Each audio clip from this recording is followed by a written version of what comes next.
বিসমিল্লাহির রহমানির রহিম। হে সমস্ত জগতবাসী, আজকে আপনাদের সামনে যে আলোচনাটি নিয়ে হাজির হলাম, এই আলোচনাটি অবশ্যই মন দিয়ে শুনবেন। অবশ্যই এই কথাগুলো কোরআনের, আল্লাহর বাক্যের এই কথা, আর এই কথাগুলো এমনই কার্যকর যে যদি আমল করতে পারি তো আমাদের জীবন অনেক সুখী হবে। দুনিয়াতে যে সুখ পাইল না বা বিভিন্ন খারাপি লিপ্তই থাকলো, সে কিন্তু আখেরাতেও সুখ নেই তার। তাই বলবো, আমরা যদি পৃথিবীতে সুস্থ থাকি আল্লাহর ইবাদত করতে পারবো। অসুস্থ থাকলে ওহরে মারে বলতে বলতে কিন্তু আমাদের দিন চলে যায়, আমরা কিন্তু আল্লাহর ইবাদত সেভাবে করতে পারি না। তাই বলবো কি, সূরা বুরুজ এর আমল ও ফজিলত থেকে আপনাদের সাথে কিছু আলোচনা করব। যে সূরা বুরুজ এর আমল ফজিলতের যে একটা বিষয়, সেটি হলো, দেখুন, এশার নামাজে সদা সর্বদা এই সূরাটি পাঠ করলে জ্ঞানের প্রসারতা জন্মে। আচ্ছা, এ সূরা পাঠ করে কোনো শিশুর গায়ে দম করিলে শীঘ্রই সে মাতৃদুগ্ধ পান করা ত্যাগ করে দেবে। অনেক শিশুরা আছে মায়ের দুগ্ধ অনেক বড় হয়েও খেতেই থাকে এবং দেখা যায় সে ছেলে এখান থেকে বন্ধ হয় না, বাবা চর থাপ্পড় দিলেও সে একই অবস্থা। তাহলে অবশ্যই আমরা মনে রাখবো যে সূরা কারিক এর আমল ও ফজিলত, এ সূরা পাঠ করব এবং আমাদের মনে মনে কোনটি নিয়ত থাকবে এবং আমাদের কি কি ফল ফলবে। সূরা কারিক এর আমল ও ফজিলত, এই সূরা পাঠ করে ঔষধের উপর দম করে বা ফুঁক দিয়ে সে ঔষধ সেবন করলে কোনরূপ ক্ষতি সাধন করবে না। আচ্ছা, কথাটা আমি আবার বলছি, অবশ্যই খেয়াল করবেন। সূরা কারিক এর আমল ও ফজিলত, এ সূরা পাঠ করে ঔষধের উপর দম করে সে ঔষধ সেবন করলে কোনরূপ ক্ষতি সাধন করবে না, বরঞ্চ যেই রোগের নিয়তে খেয়েছেন সেই রোগ ভালো হয়ে যাবে ইনশাআল্লাহ। এবার আসি, 40 বার পাঠ করতে হবে সূরা বুরুজ। 40 বার পাঠ করলে জিন ভূতের আসর দূর হয়ে যাবে। যদি কারোর ভিতরে জিন ভূতের কোনো আসর থেকে থাকে তাহলে সেটি দূর হয়ে যাবে ইনশাআল্লাহ। অবশ্যই মনে রাখতে হবে আমাদের এই কথাগুলো। আচ্ছা, এবার আসবো সূরা আলা এর আমল ও ফজিলত। সূরা আলা এর আমল ও ফজিলতের মধ্যে যেই জিনিসগুলো বোঝানো হয়েছে অবশ্যই খেয়াল করে শুনবেন। এ সূরা সর্বদা পাঠ করতে থাকলে অর্শরোগ নিরাময় হবে এবং এ সূরা পরে কানে ফুঁক দিলে আল্লাহর রহমতে, যে কানের মধ্যে বোবো বোবো শব্দ করে, যাদের কানের মধ্যে বোবো শব্দ করে, এই বোবো শব্দ করার অশান্তি দূর হয়ে যাবে। আচ্ছা, এবার আসি যে গর্ভের প্রথম মাসে এ সূরা লিখে গর্ভবতীর ডান বুকে বেঁধে দিলে ইনশাআল্লাহ আল্লাহর রহমতে সুসন্তান জন্মিবে। আল্লাহর রহমত, অবশ্যই আল্লাহর এই সূরাটি আমরা অবশ্যই এভাবে করব। যেমন আমি আরেকবার বলি যাতে আপনাদের মনে থাকে। সূরা আলা এর আমল ও ফজিলত থেকে বলছি, এ সূরা সর্বদা পাঠ করে থাকলে অর্শরোগ নিরাময় হবে। এ সূরা পরে কানে ফুঁক দিলে আল্লাহর রহমতে কান ভুবো করার অশান্তিটা দূর হয়ে যাবে।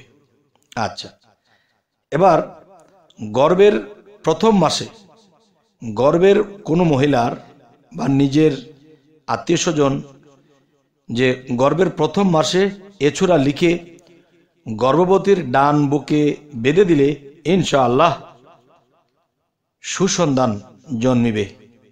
আচ্ছা, সুসন্তান জন্মিবে কেন এই সূরাটি বাঁধলে? দেখুন, একটা গর্ভবতী নারী যখন চলাফেরা করে, কাজকাম করে, এদিক সেদিক যাওয়া আসা করে, তখন গর্ভবতীর প্রতি কিন্তু খারাপ আত্মা, খারাপ জিন এবং খারাপ যে পিচাস আত্মা, পেত আত্মা, এগুলো তাদের দিকে দৃষ্টি আকর্ষণ করে। তাদের দিকে যখন দৃষ্টি আকর্ষণ করে, সেই গর্ভবতী কিন্তু নিজে জানে না, বোঝে না যে তার উপর দৃষ্টি আকর্ষণ হচ্ছে। তখন কি হয়, তার সন্তানের উপরে সে প্রভাব পড়ে। আর সেই প্রভাব থেকে বাঁচতে হলে আমাদের সূরা আলা এর আমল ও ফজিলতকে যদি ধরে রাখতে পারি ইনশাআল্লাহ আমাদের এই সমস্যাগুলো সমাধান হবে। এর পাশাপাশি এই সূরাটির মধ্যে আরেকটি কথা বলা হয়েছে, মানুষে কিন্তু অনেক অর্শরোগে ভোগে। এই অর্শরোগে এমনই ভোগে এবং রক্ত যখন ছোটে তখন এর ব্যথার যন্ত্রণায় কাজ কাম ব্যবসা বাণিজ্য কিছুই করতে পারে না, অশান্তির মধ্যে ভুগতে থাকে। তাই বলবো, সূরা আলা এর ফজিলতে এমনইভাবে বলা হয়েছে যে এই সূরা সর্বদা পাঠ করলে এবং সর্বদা পাঠ করতে থাকলে অর্শরোগ বা গ্যাজ রোগ এটি ভালো হয়ে যাবে ইনশাল্লাহ। আচ্ছা, এবার আসি সূরা গাশিয়া। সূরা গাশিয়া এর আমল ও ফজিলতে কি বলা হয়েছে। এ সূরা পাঠ করে কোনো খাদ্যদ্রব্যের উপর দম করলে খাদ্যের অনিষ্ট হতে রক্ষা পাবে। দেখা যায় আপনি খাবার কিনে এনেছেন বা কোথাও থেকে এনেছেন, এখন দেখা যায় কোনো শত্রুর যদি কোনো শত্রুতামের ভাব থাকে তাহলে সেই খাবারের মধ্যে সে কিছু একটা করে দিতে পারে।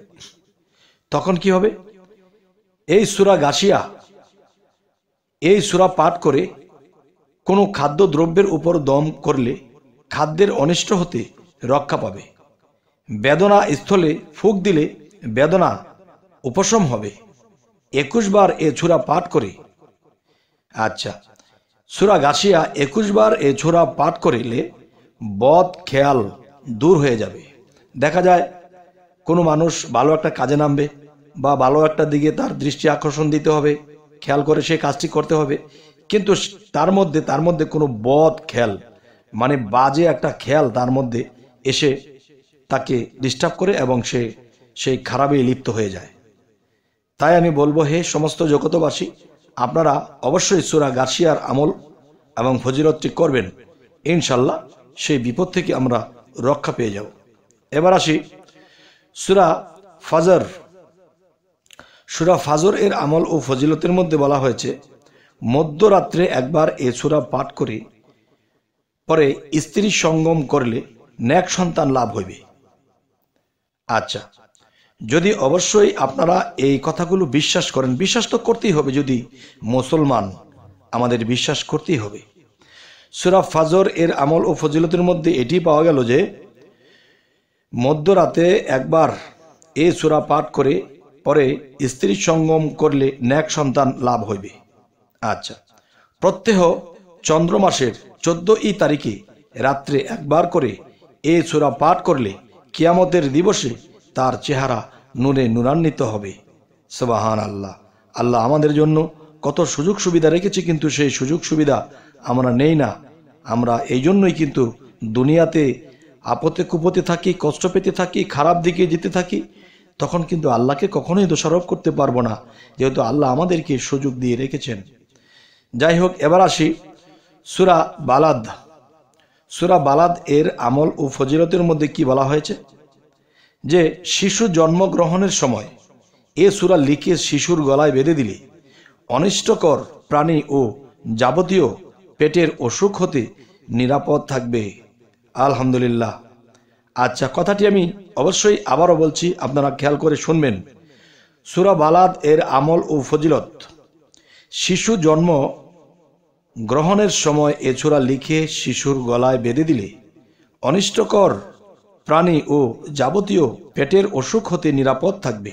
আচ্ছা, এবার আসি, এই সূরা বালাদ 41 বার পাঠ করলে যাবতীয় পেরেশানি দূর হয়ে যাবে।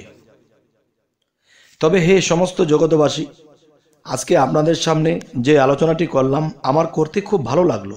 যদি মানুষ এখান থেকে এই আলোচনাগুলো নিয়ে তারা ভালো হয়, তারা সুস্থ থাকে, তাহলেই তো আমার এই কথাগুলো বলার সার্থকতা। তো অবশ্যই আমাদের এই চ্যানেল যারা দেখছেন, যদি ভালো লাগে আমাদের চ্যানেলটি, অবশ্যই এরকম আলোচনা পেতে আমাদের চ্যানেলটিকে সাবস্ক্রাইব করে রাখুন। পরবর্তীতে আবার সাক্ষাৎ হবে। তো সকলেই ভালো থাকবেন। আল্লাহ হাফিজ।